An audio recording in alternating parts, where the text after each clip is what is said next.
भारत माता की एक घोष लगाऊंगा, घोष का जवाब जोर से आना चाहिए। डॉक्टर नमस्कार, यहाँ पे उपस्थित जिलों के अध्यक्ष डॉक्टर जितेंद्र सिंह जी, डॉक्टर जितेंद्र सिंह जी। भारत माता की जय। ऐसे डॉक्टर जितेंद्र सिंह जी मंच पे विराजमान सभी सीनियर लीडर, एक एक का नाम लूंगा तो काफी टाइम लग जाएगा, लेकिन मैं खास तौर पे श्री सोमराज जी का नाम जरूर लूंगा। हमारे सबसे सीनियर लीडर, आदरणीय, आपका यहाँ पे आना, आशीर्वाद देना हमारे लिए बहुत बड़ी बात है। और यहाँ पे उपस्थित आप सभी लोग, मैं एक बात आपसे शुरू में ये कहना चाहता हूं, जो पवन गुप्ता जी ने भी आपको कहा, यही हमारी रणनीति है इस बार। एक भी वोट जो भारतीय जनता पार्टी का है वो छूटना नहीं चाहिए, घर में नहीं रहना चाहिए। अगर एक भी वोट इलेक्शन के बाद एक भी आदमी आपको मिला जिसने कहा कि मैंने वोट नहीं डाला लेकिन डालता तो मोदी जी को डालता, वो हमारी हार है। अवतार के रूप में आज आदरणीय नरेंद्र भाई मोदी जी का बड़े आदर और मान सम्मान के साथ पूरा दुनिया के अंदर नाम लिया जाता है। उनके साथ एक सहयोगी के रूप में काम करने वाले हमारे संसदीय क्षेत्र के सांसद डॉक्टर जितेंद्र सिंह जी ने एक अच्छी भूमिका अदा करते हुए देश के अंदर अपना एक नाम बनाया।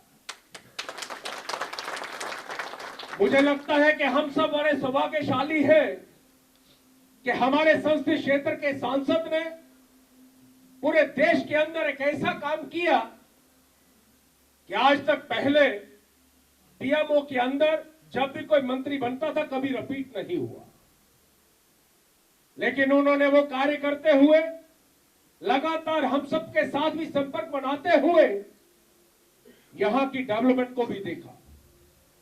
कई ऐसे बड़े बड़े प्रोजेक्ट यहां पर आए जिनकी आज जब बात चलती है तो बड़ा सीना चौड़ा होता है।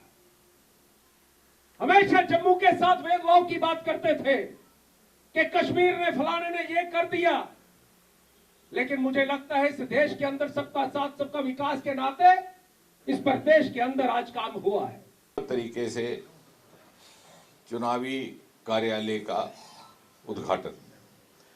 अब वैसे तो देखा जाए कि भारतीय जनता पार्टी का कार्यकर्ता सदा सक्रिय रहता है, 24 घंटे 365 दिन वो हमेशा एक्शन मोड में रहता है, उसको स्विच ऑफ करने की, ऑन करने की आवश्यकता नहीं रहती। लेकिन एक औपचारिकता के नाते केवल अपने आप को पुनः समर्पित करने के लिए इस प्रकार का आज आयोजन और समारोह किया जा रहा है। अब इसके बाद ये जब चुनाव आ रहा है तो हमने अपने आप को क्या समझाना है और लोगों को क्या समझाना है। लोग मन बना चुके हैं, लेकिन साथ ही साथ हमारा भी ये दायित्व है कि पहले हम स्वयं समझें और फिर लोगों को ये समझाएं कि गत 10 वर्ष में जिस प्रकार से भारत ने एक तीव्र गति की यात्रा तय करके एक मकाम हासिल किया है दुनिया में, आज हिंदुस्तान दुनिया की प्रथम श्रेणी के देशों में आकर के खड़ा है। आज मोदी जी को दुनिया का सबसे कदावर और लोकप्रिय नेता माना जाता है। इस बात का एहसास तब होगा जब आप 2014 के पहले का क्या दृश्य था उसकी कल्पना करें। बेजारी का आलम, निराशावाद का आलम, अखबार उठाते। हमने बहुत सारे स्टेटों में इलेक्शन लड़वाए, इलेक्शनों में जाके हमने कंप्लेंट की। कठुआ कॉन्स्टिट्यूंसी का वर्कर है, ऐसा वर्कर कहीं नहीं मिलता है। और ये पार्लियामेंट्री क्षेत्र जो इसका ये ऑफिस यहाँ पे खोला गया, इसका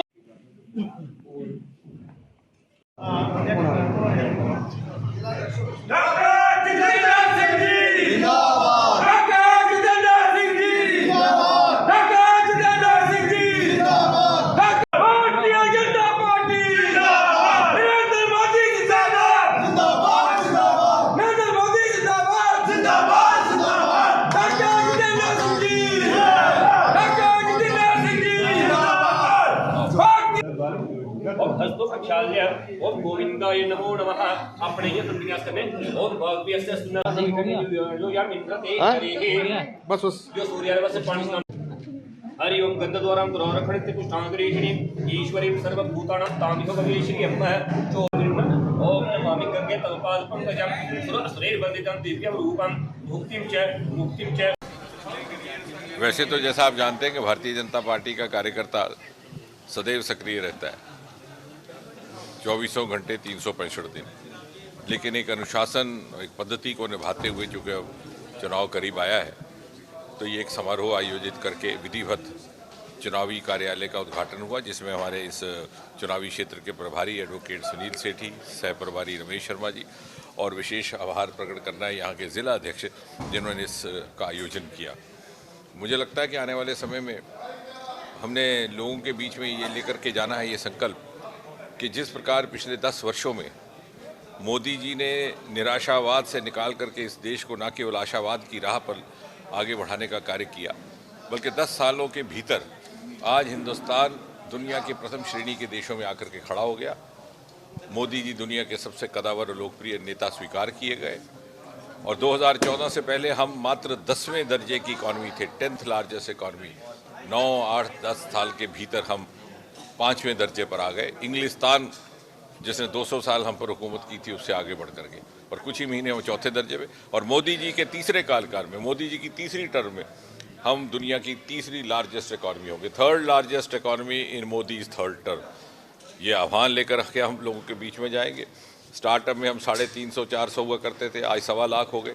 जम्मू कश्मीर जैसा प्रदेश जहाँ पर स्टार्टअप की कोई कल्पना न थी, कोई तसव्वुर न था, आज वो एग्रीटेक स्टार्टअप की दुनिया में बहुत उसकी मिसाल दुनिया भर में दी जाती है। उसी का लेकर के भद्रवाह की झांकी आज 26 जनवरी में दिखाई गई एग्री स्टार्टअप्स को लेकर के।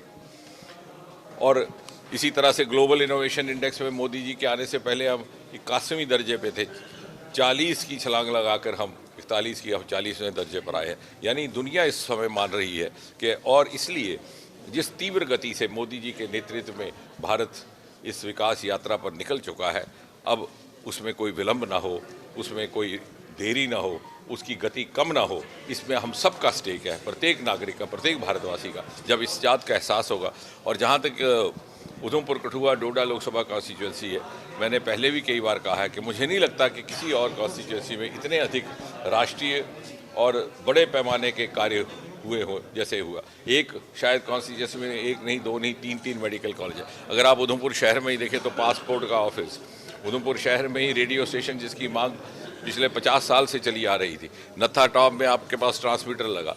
नेशनल प्रोजेक्ट देखें तो देविका का 200 करोड़ रुपए का रिजुविनेशन प्रोजेक्ट नमामि गंगा के बाद, वहाँ एक्सप्रेस कॉरिडोर।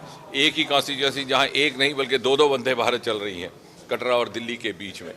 नेशनल प्रोजेक्ट्स को देखें तो शाहपुर कंडी का प्रोजेक्ट, वहाँ दूसरी तरफ किश्तवाड़ देखें तो उत्तर भारत का सबसे बड़ा पावर हाउस, लगभग 8000 मेगावाट। और सारे प्रोजेक्ट्स इन्हीं 9-10 सालों में संभव हो पाए क्योंकि मोदी जी की सरपरस्ती हमें हासिल थी। चाहे खीरू का प्रोजेक्ट है, खीरू का प्रोजेक्ट, पक्कल डुल 1000 मेगावाट, बल्कि पिछली सरकार ने तो रोक चली थी। रेडले का प्रोजेक्ट रुका हुआ था 850, वो भी इसी सरकार।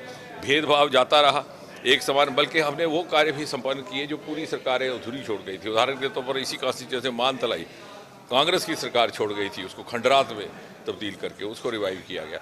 मुझे लग रहा है कि जब लोगों को ये बात का एहसास होगा तो वो स्वयं भारी, मोदी जी हमारे प्रधानमंत्री आगे भी बने रहें, इसमें किसी को शंका नहीं, लेकिन हमारा उनको तीसरी टर्म में प्रधानमंत्री बनाने में कितना योगदान रहेगा, ये हमारा अपना इम्तहान है, हमारी अपनी परख है। और हमारा ही इसमें स्वार्थ है कि हमने फिर से एक पिछली बार से भी अधिक बहुमत से प्रधानमंत्री बना करके अपनी दावेदारी कह सके कि प्रधानमंत्री मोदी जी आपके प्रधानमंत्री बनने में तीसरी टर्म में जब भारत को आप तीसरी इकॉनमी बनाएंगे तो उसमें उधमपुर का भी योगदान